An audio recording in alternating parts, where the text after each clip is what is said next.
नमस्कार हजुर। नमस्कार हजुर। हजुरको शुभ नाम? मेरो पार्वती भण्डारी खड्का हो। म बस्ने जफती वडा नम्बर 9। म हिन्दी आएर यो औषधि खाएपछि म यति ठिकमा भएँ, म यसरी बोल्न सकेँ।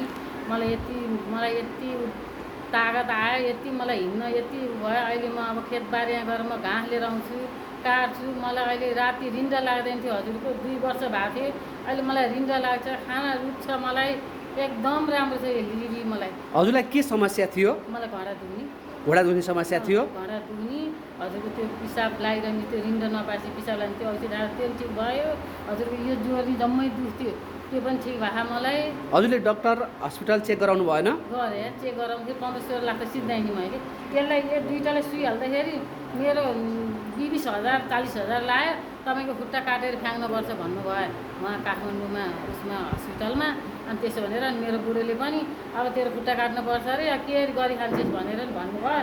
मलाई यसमा अलिकति चाहिँ यो हिन्दी आएपछि म एकदम खुसी थिएँ। मेरो आमा बाउ भन्दा नि हजुरहरू यति राम्रो हुनुहुन्थ्यो भने। हजुरलाई कति समयपछि त्यो फिल भयो राम्रो भएको? मलाई त 5 दिनबाटै फिल भयो हजुर।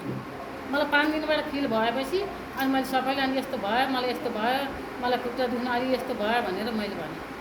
हस्, थ्याङ्क यू हजुर।